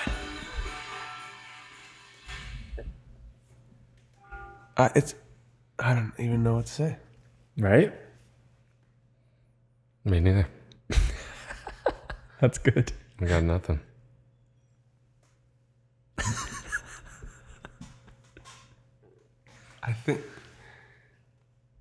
I think it's I want to watch it after watching that. I don't know if it's too far. I don't know how to answer that part of the question. But I think it's through the eyes of a child. The stories, because I don't know if, obviously Hitler's not real in that, right? Right. It's like he's talking to his imaginary Hitler, Yeah. who's sweet-eyed and like Yeah. all bushy-tailed and shit. Yeah. It's just a sweet story, I think, about a Nazi youth and a young Jewish girl. Yeah. Maybe the bridging of the gaps of like what you could be told and taught to believe versus like what the reality of connecting with another human is. I don't. Yeah. I don't know. That seems like what the through line of this thing is. Yeah. I mean, Individual relationship over like the groupthink deal. yeah. Yeah. Maybe. I mean, I don't know. A couple people who I know have seen it have said it's not too far at all. And it's very meaningful and moving Yeah. and touching. And it seemed like that's kind of how the trailer is too. Yeah. I guess you just have to divorce yourself from your preconceived notions of what a swastika does to you, Yeah. and then just go into it with the mindset of what a child would. What a job Yeah. that does if it accomplishes that. Yeah, yeah, You know. yeah. I've heard great things. I mean, Yeah, I'm me intrigued. I'd watch it. Yeah. Yeah, Me I would watch too. it too. I think I remember like a kid drew a swastika on a desk at school one time when I was a kid. And the kid got like suspended. It was like, oh my God, this is serious. That's like was my first introduction to like that being a hate symbol, dude. 'Cause I was so young. I didn't know. But I remember like someone etched it on a desk and I was Yeah. like, okay, lesson learned. Like that is bad. And then you find out later why. And it's like, we can't talk about that. Like that's not good. So to make a story about the Hitler, like a kid that's in the Hitler Youth, and like make it. I feel like moving there's gonna be like a good amount of people that are like very against this stuff. You know. Yeah, I feel like there would be. 100%. I haven't. I mean, I'm not really plugged in though. I haven't Yeah. heard any backlash yet. It just feels weird for me because I'm Polish and Right. How you does know, it affect you? it's just like I don't know. It doesn't sit well in my heart for some reason. That makes sense. You know what I mean? Okay. Because it's kind of like making light, but I'm like, all right, but it's of course with film, it's like, you know what I mean? It's a story. And for me, I'm like, who thought of like just doing this with like Nazis and why? You know what I mean? Like, could you do this with something else? I don't know. Yeah, I guess you just have to watch it to, I don't know. Is it a pushing the envelope kind of storytelling, or is it is it effective storytelling Yeah. because it's a child? It's not like they're taking a grown man. And being like, And it's using that idea of like, you know, like that event and whatever was kind of happening as a way to tell the story. yeah, the Third like- Reich and like Yeah. the Holocaust and all that. Which is kind of like, I don't know if that's a good way to go. I don't know. what I mean? I don't know. I don't know. Yeah. Dude, my favorite book of last year that I read was The Tattooist of Auschwitz. I gotta read It was that. about, it went through in detail, Yeah. like graphic detail, what was happening in Auschwitz. And the story crushed me because of that. I don't know. I didn't know that much about it. In my household, a it's ton. like if like my parents watch like Polish TV and stuff. Yeah. And like sometimes they have like programs about that stuff. Yeah. And like just start crying. Oof. You know what I mean? It's like, I don't know. Even seeing it, it's kind of like, Yeah. you don't want to see that. Because that was like in Yeah. our country. Yeah. And we were like forced for that to do that Right. shit. Right. You know? So I don't know. Mm-hmm. So it's weird. Yeah, but it totally justified. Yeah. Well, moving on. Yeah. Let's hit up. We're like an hour in. Okay. I got like a question from Steve. This is from last Stevie week. He hit us boy. up. He said, "Yo, got some questions Shout out, for the Steve. podcast." Big shout out, Steven. He said, "From what little I know of acting, I can only come up with a number of soft skills that are needed in the field. What are some of the hard skills in acting, and how do you train them?" Ooh. That sounds like Great an Adam question. Lowder question. Wait. Why? You got it. Because you know your shit. I don't know what he means. You by know what I was soft thinking today? skills. Go. We're going to get to this question. Cool. Thanks.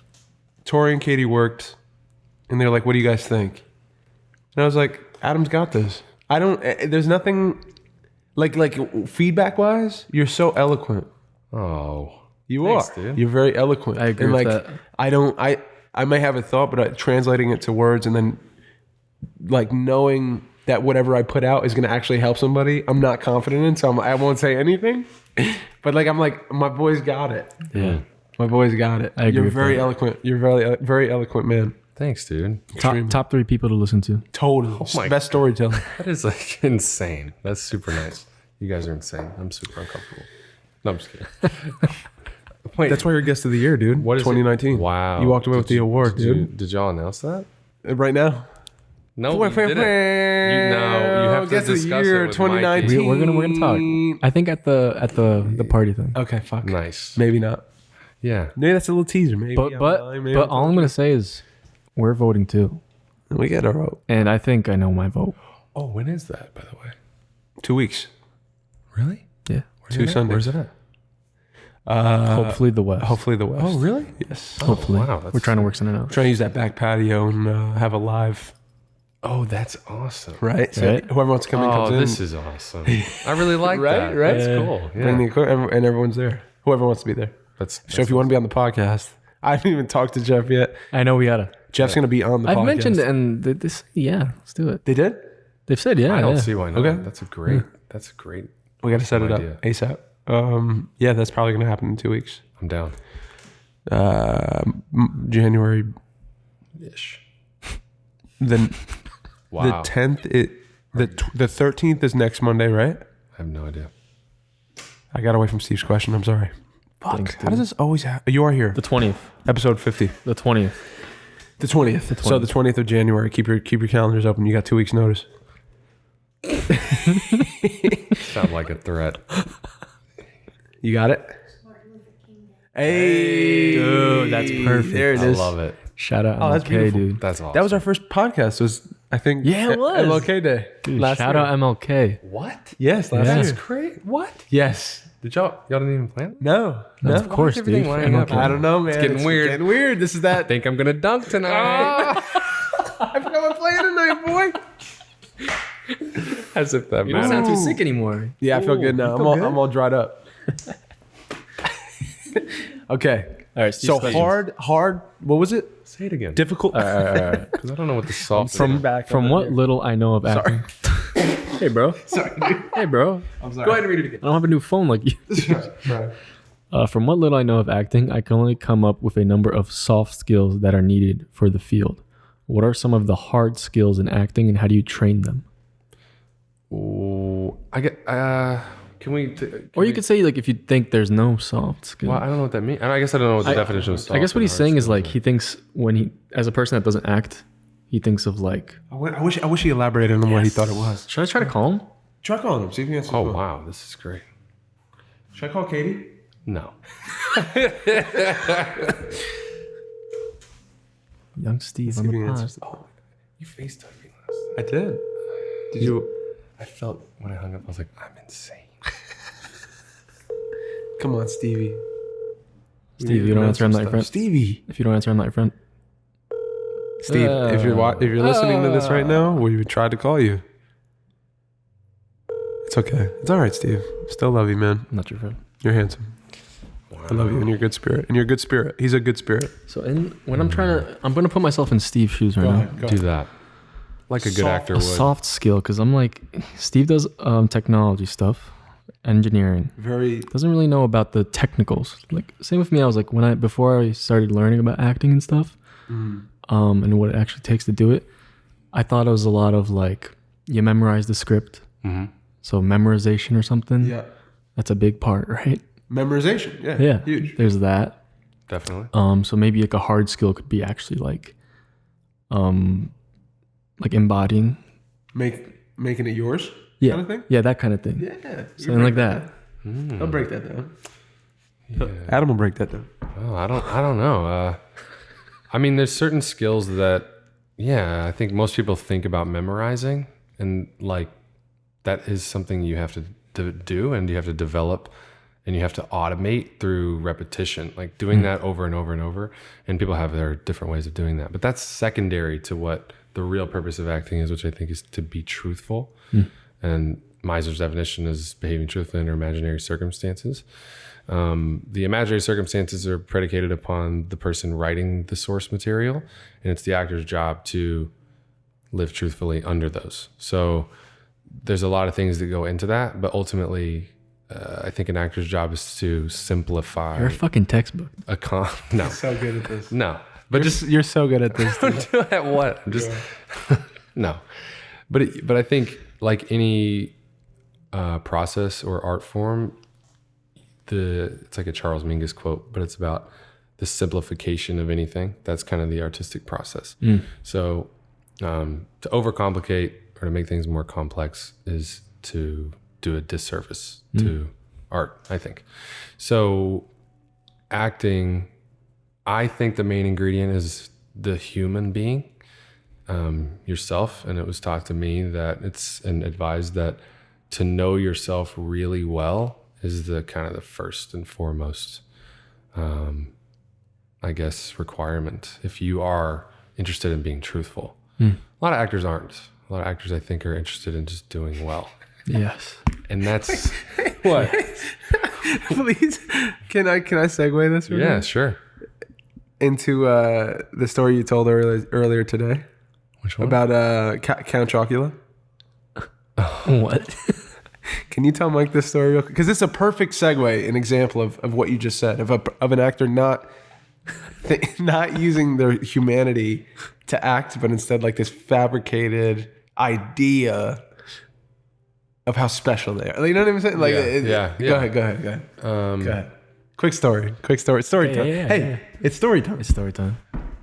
This is hypothetical. All right. So yeah, in this hypothetical world, I worked at a cafe for like a year and some change, and to this one day, this guy came up to me. This is my favorite story. And I said this earlier, but I know this is going to sound, but he was very pale and very lanky. And I don't like people like that. No, I'm just kidding. And he had dark hair. But he was very sweaty. He was like me if you like pulled me through a keyhole. And he had like a hairnet on. And I thought he was going to rob the place. Straight up. And he was like, hey man, you an actor? And I was like ready to, I was like, this is that moment. I'm going to jail. But he saw that I was reading, I had this book up on the shelf while I was packing up to-go orders and deliveries. I had a book there because I was irresponsible as a worker. And I would read during any down moment. And it was a Brando book. And it just said like Brando on it. And he was like, you an actor? And I was like, yeah. He was like, you like Brando? And I was like, mm-hmm. Yep. And he was like, me too. I love him. And I was like, he's pretty great. He was like, yeah.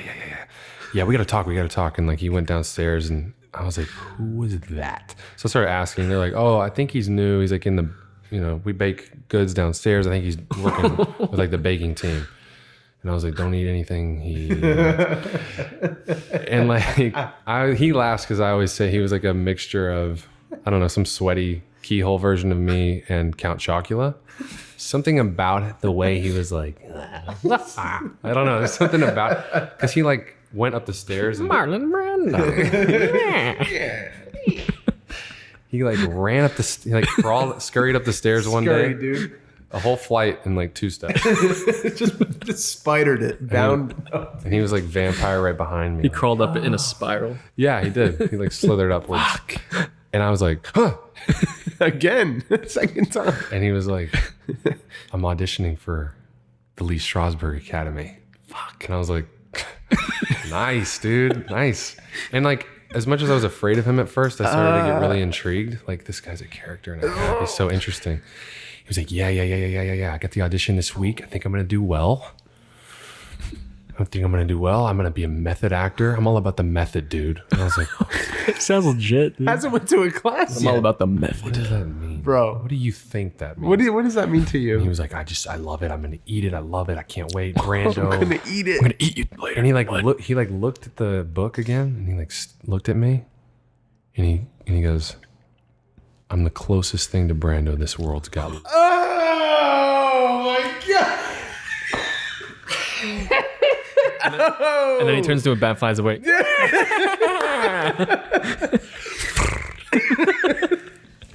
I am the closest thing to Brando. You ever play Super Mario and the bats come down? Like, I am the closest thing to Brando. That's fucking crazy. This world has left. That's Now, a big stake. Let me say this. The reason it's so funny to me, funny. it's hysterical. The character itself is insane, but his confidence. I wish I had that. I know. I half admired him, half despised him, all in the same moment, Dude. And I was just like, "Who are you? What do I do to you? And You're who are you? hilarious. Like I want to kill you, and I want to be you." And I'm scared of you. And like the truth is, that dude was just insane. But like, Yeah. Before he took a class. but I think he didn't have a class. I think the thing that you were wanting me to talk about was like acting from ego. Yes, that's or exactly what I acting from a service. Yes. Yes. And those are different things. And I think Count Chocula was he was in the ego Ego. basket. And I think most people who set out to be an actor jump in that ego bucket. And they're like, I'm going up to the sky, baby. And you're like that "You're not." one kid we saw, dude. yes. Remember? Yes. Recently. Big, dude. Yes, recently. big. Yeah. We saw This kid walks in. He's got the phone. He's like, on the we're phone. and like we're looking at his phone. It just shows nothing. It's just like it's like his home screen. Oh, no. He's faking the calls, dude. with a friend. With a friend. What? And he was almost selling that he was an actor. What? I don't know what he's doing, dude. To I think affirm that he has a perm or so, I get He's it. all about the method, dude. But it bothered me, man. So much. I felt so bad. It bugged me. I felt sad for him, creeped out, because I understand like wanting it terribly, like that. I get. Yeah. To the point where you're willing to do anything, but like his road just is totally different. Did he smell like baked goods? I didn't smell him. I didn't get close. I would not Did it smell smell him. like chocolate? He wasn't Marshmallow? tall and skinny though. Dude, that reminds me. Oh my god, that reminds me of a fucking story. I went to Jersey City to meet with like my cousin for like a dinner or something. Yeah. I leave. I'm on my way back. I stop by this cafe, and you know when you walk in somewhere and you lock eyes with a person, and like they're gonna say something. They're just like they're just weird. Yes. I go up to this place. There's like it's this huge ass cafe, like seating and everything, and the counter is like the whole wall. So there's like 3 like cash registers. I try to go to the other one because I see this kid. He has got like a fedora, flannel. That's like, right there. Number one. like Yeah, a fedora, apron, I and he's just like staring at me like this, like watching me. I'm like, oh no. So he follows me to there. He's like, I'm like, I'll get an iced coffee. He's like, hey bro, what do? You look like you do something. Like I can sense, like I have this like aura that you're creative and you're doing something. And I'm like, Yeah. all right, I'll give it a chance. Yeah. I tell him I'm doing like film. You're just a doing- good guy. I You're do just a good music. guy, I make dude. beats and stuff. And I'm like, I left it at that. Yeah. And he's like, oh, dude, I'm a rapper. And I'm like, oh no. He's like, dude. And like, I'm waiting for my drink and everything. Some girl's making a drink over there. And he's like, dude. Wop. He's like, dude, do you have like a beat? He's like, bro, do you have a beat? I'll freestyle. I'm like, oh no. He'll freestyle? Yeah. In the place? He's working. Oh, Chocula. He's like, no, dude, give me a That's beat. Give me a confidence. beat. And I'm playing my beat. What? Dude, You're kidding. I'm You not did even- this? You should have I'm pulled not out even kidding. another phone. I know I You should have. filmed it. But I was playing a beat. And you know when you're going to freestyle in front of people and you're like, yeah. Yep. And that's all it was. Nothing. No. For how long? Like 2 minutes. No way. And I got my coffee. I'm like, next time, bro. Oh. What? He was like B Rabbit He was in like, Act 1. Yeah, he was saying something. I'm like, oh no. It was really weird, dude. I know what Papa that. Doc. That's Papa Doc, dude. He's like, bro, send me this. It's my Insta. I'm like, Send me. Here's your. You didn't lay down You one didn't give me word. one- I know. I bar. was like, sorry, bro. Wow. Oh. I took it. I have him. That's Hopefully he's not you did- watching, bro. Oh Scared. shit. Oh, that'd be great. No, we'll be fine. Hold this L. Yeah. It was weird, bro. I looked at his Insta too. He's like a clown. He's like a clown, Oh no. like get up. I'm like, What? dude, this is weird. When he raps, that's his thing. I don't know. He's what Joker was based on. Damn, dude. I feel like I'm gonna get murdered now. Yeah. Yo, grateful minute, dude. We forgot to do Oof. this. Never Grateful forget, minute. dude. It happens at the end. What are you grateful for? Oh, Steve called back, dude. Oh, we did. Call him. Call him Yeah, quick. fuck. Call him quick. Call him. Try and call him again. Steve, last chance, bro. We're recording this. He You're knows gonna we're hear this. recording. I bet he knows. Oh, he does. Okay. He probably knows. Stevie, we need. He's a hardcore fan. Not gonna lie. Is he? I appreciate him. Stevie, I love you. I always love talking to Steve. See, we had a good conversation last time we spoke. He's definitely I'm not not whispering. gonna. I can't Because you're breathe. scared. That's Hello? Steve. Hey, Mike, what's up? Hey, what's up, man? Nothing. I'm at work right now. Oh, you are? Oh, wow.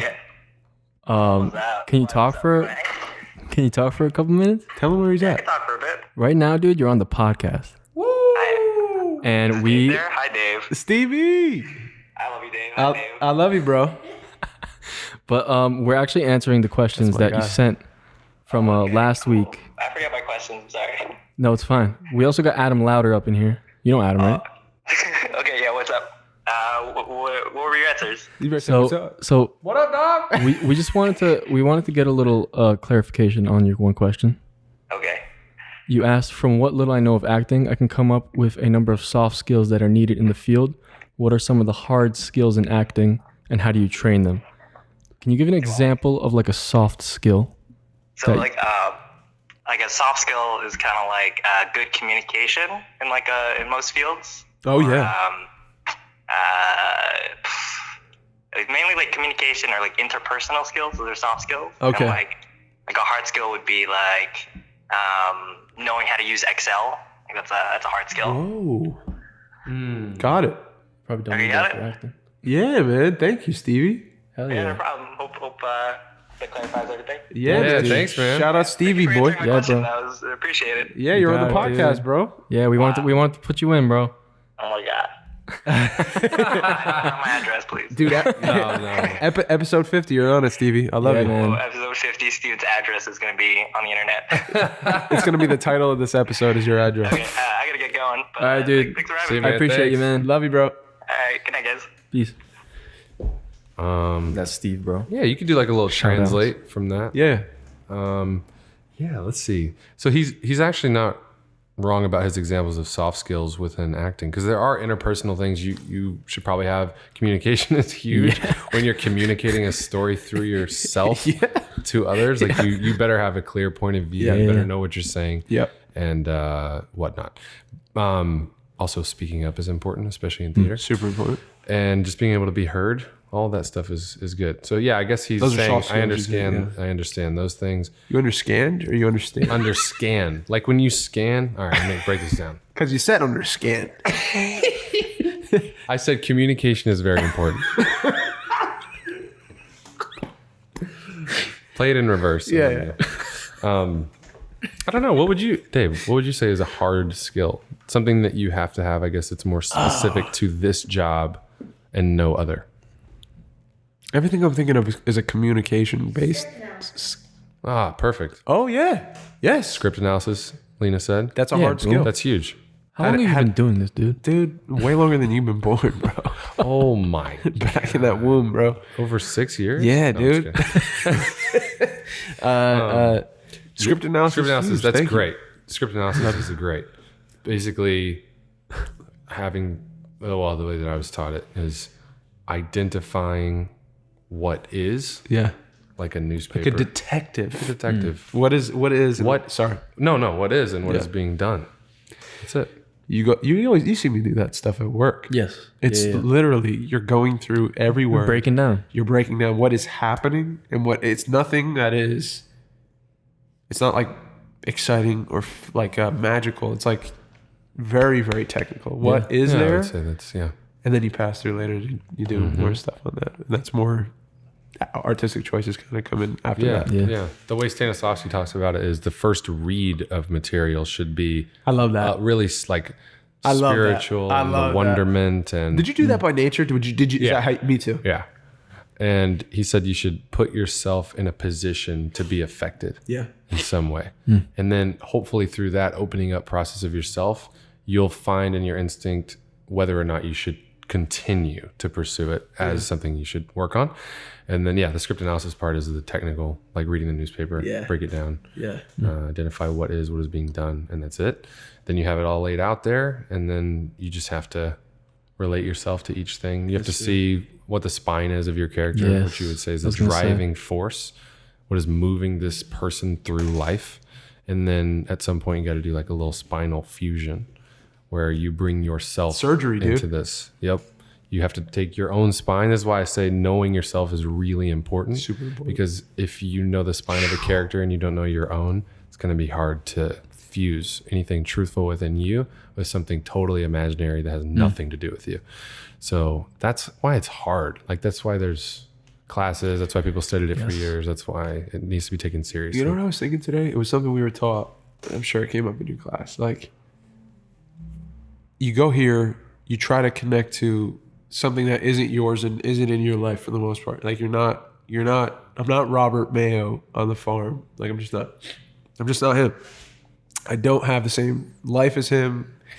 I don't have the same problems as him. I'm not even close.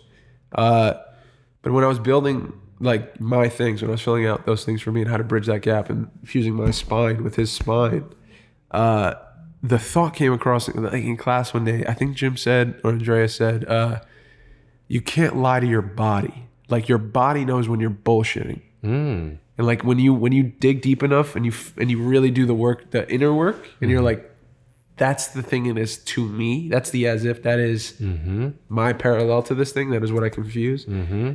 Your body says yes or no. Like it's not a here game. It's not in your mind at all. Your body is like accepting the circumstance Totally. or not. Yeah. Yep. That's why when we were today, we Specifics were help that. rehearsing. Yeah. It said one of the Meisner quotes was repeat in parentheses act before you think. Yeah. When we're taught in life to do the opposite, like think before you act. Right. Yeah, It's like, yeah. oh, yep. Okay. Now we'll do that. Now That actually, yeah. that's moral. The other Yeah. thing was like insane. Yeah. But in acting, impulses are really important. Yeah. So you should be able to act before you get up in your head, because acting is not thinking. No, Acting I think that's is why I like doing. it. I really think that's why I like it. Yeah. Stupid, but like, No, it's great. I think that's why I was so drawn to it. Was it something I love to do?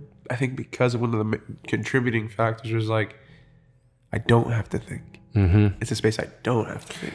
Well, you're right when you're doing Yes, it. But yes. but the thing that goes back to That's the thing I what struggle Lena with. was saying and what this guy Steve is saying about Yes. what are some of the hard skills is script analysis requires your mind. Must do it. It does, but in the moment, you should not be motivated and moving because you're thinking. Once you're thinking, you're not acting.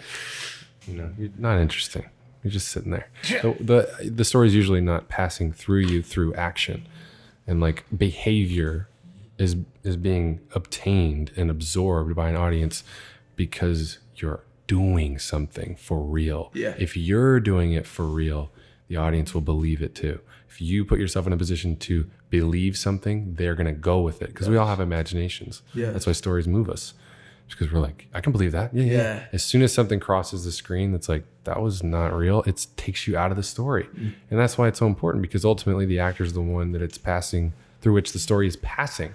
So if an actor's up there and they don't know what they're connected to, and they don't know about what story are we even telling, and then they don't even know themselves well enough, it's gonna be hard for them to live truthfully under the imaginary circumstance and for us to believe that they're doing anything for real. And that's what our guys, Meisner, he said, the foundation of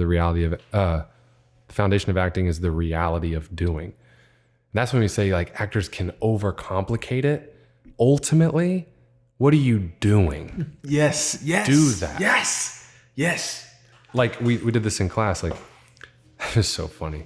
I was sitting there and I had just done a scene and Jim was like, he's like, let's talk about something. He was like, it's all about the reality of doing. And he was like, Adam, take your shoe off. And I was like, okay. And this is not good for a podcast, but like for you, Imagine this. if you're saying it. Yeah. Let me blow my nose. But I like took my shoe off and he was like, all right, put your shoe on and tie it. And I was like, all right.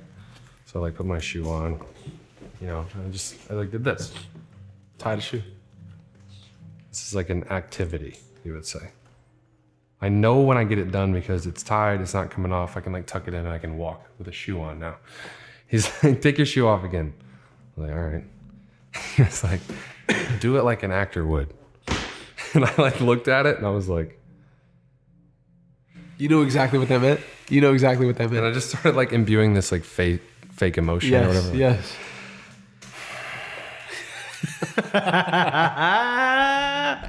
Yo. Oh, he can't do it. And you're like, what are you doing? Just tie it. Just tie the shoe. And it's like, what we learn is if you really have a reason, an Adam reason to do a thing for real, if you get it done, you're going to see some real emotion. If you don't get it done, you're going to see some real emotion. Yeah. Everything around you affects whether or not you get it done. So just do it. Just do it, yeah. Don't fake it. Don't put a little bit of that on it. Don't give them one of these. That doesn't work. Everybody goes, fake. Fake. And it takes you out of the story. And that's when we go back to, are you Count Choculaifying it? Or are you doing it as a service? The It's closest thing to Brando this world's got left. Dude. I am. Oh, you are. No, he is. He is. But it's Episode like 50. the tragedy is like Brando is the only Brando there ever was. And that ever will be. The reason why that guy was super interesting, despite the time, of course, he was in the right place, the Very right much so. time, the Very right much state so. of mind, right training, right. It was just kind of a cosmic moment. But the main thing was that he was super himself. Yeah. And he knew himself really well. Yes, he did. And so he was able to utilize the things that made him human, the elements that made up his humanity, and use them in his acting. And it was captivating. And a lot of the story came through him a lot of the time. Yeah. But if you try to be somebody else, it's a waste of who you are. Total waste. That's your most important ingredient when it comes to acting, is you. And so if you don't know yourself, start getting to know yourself a little bit better. Yep. You know? And so it's either ego or service. And in my thing, it's either self-seeking or service. And Count Chocula was like, I'm the it's like, you are already dead, because acting is supposed to be in service of whoever's there to receive it. So I can't get in the way of tying my shoe, because I don't care if I'm good anymore. Yes. I want to serve the story. Yes. If that matters more than me, you won't catch me being fake because I know that's going to kill the story. I don't want that. This story means something to me. So I'm going to spend 30 days on it. And then at the end of it, it's out of my hands, and an editor and all the other departments team up, and it is what it is. And then by the, a year later, I'm watching it. I did my work already. Yeah. And that's film stuff. But anyway, that sort of answers the question in a long-winded way. I like that. Yeah. Grateful minute. Grateful minute. Grateful minute, and we can end it. What are we grateful for today? Oh, man. In this moment, what are we grateful for? So many things. So many things. Bro, I got a smile on mine. You did. I did. You gotta. That. Wow. There's a reason. Reason for everything. Yes, there is. Oh, man. I don't know, man. You started off. I'm just grateful. Or you do something. Grateful for the people in this room right now. Yeah. Very grateful. I don't know what I did to deserve all three of you, but I'm very grateful for each one of you individually. The impact that you guys have had in my life is immense. It's crazy. We come from totally different places, doing different things, and it's just, when I think about the cosmic divine pushes that connected us, it makes me want to like collapse sometimes when I really dive into it, because I'm very grateful for that, and I'm not alone, and I'm very loved, and I get to be myself with you guys, and I'm loved for it, and so I'm grateful for you guys. Yeah, so thank you. Amen. Grateful. I love that. Imagine you didn't meet any of us. Yeah, How different Could have would life be, easily man. Isn't that crazy? yeah, it's wild, dude. You could have not left Texas. Never would have know. met you, bro. That's so crazy. Is that what, you could have been in can't- Australia? You could have not worked at Corrado's. How different life would be if she applied somewhere else. I wouldn't be with you. Dude. Yeah. I guess I could say I'm grateful for the moments of gracious revelation like that. A lot of times, like, you don't get to know why. Yeah, It's you don't like, get to why. But the moments when they're revealed to you, it's like, oh my gosh. I feel like gravity. Oh Lord. Gratitude just starts pouring in Yes. at that moment. So yeah, I'm really grateful for like God leading me through Yeah. and like showing me certain things. Yes. And redeeming the past and helping others in the future. Yes. It's a lot to be grateful for, dude. Yes. A lot. Yes. Yes. I'm gonna say I'm grateful for my freedom to do what I want and getting that support. That's awesome. Yeah. Yeah. It's no Oh, yeah. small thing. Do you ever go into those YouTube holes where you're just watching some like village in Africa and you're just like, all right, there's like charity stuff and everything, like the way people live and everything. I remember I was watching this one like village in Kenya, and it's just these children that are waiting for these people to basically, it's like this program that they give like school supplies, and like you think school supplies, which is like what, pencils, pens, like backpacks, stuff like that, books. Yeah. It's literally desks, like wooden shitty desks, and you're like, all right, I'm gotta be grateful for what I got. Yeah. You know, Yeah.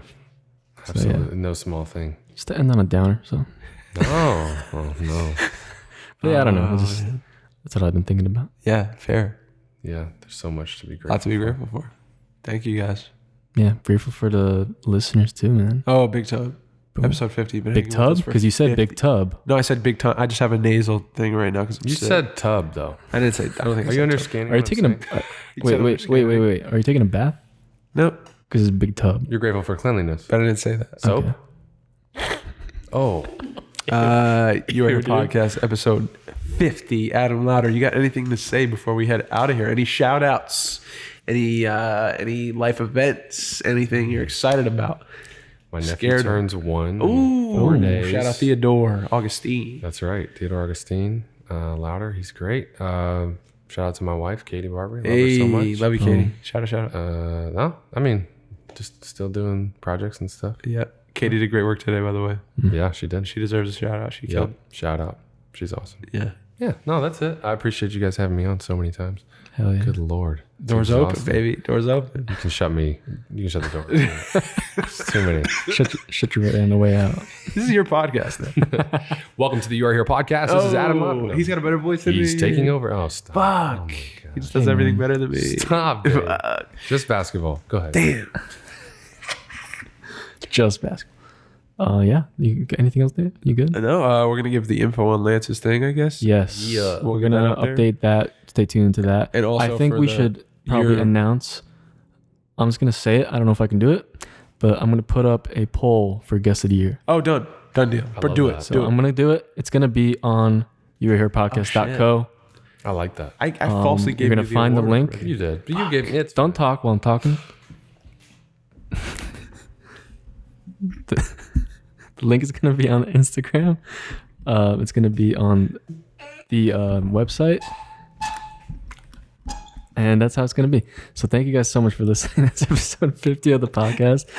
www.youareherepodcast.co. We cannot afford the M. Spotify, Apple Podcast, Anchor.fm, Castbox. We're bringing YouTube. it back. Earworm, YouTube. Subscribe, like, comment. Oh my God. I love you guys. It's about- Mike. I'm signing out. Podbean. Hey, dude. Don't bring up Podbean. This is David. I love Dude, y'all. we dropped Podbean a long time ago. I know. I just wanted to say it. That used to be my favorite word you would say. Podbean. And I'd be like, I don't know. That's so funny to me. God. We're Anyway. closing it out, bro. Podbean. Oh man, I love you. Sponsored by Count Chocula. Oh, we're out. Count Chocolate. I'm back.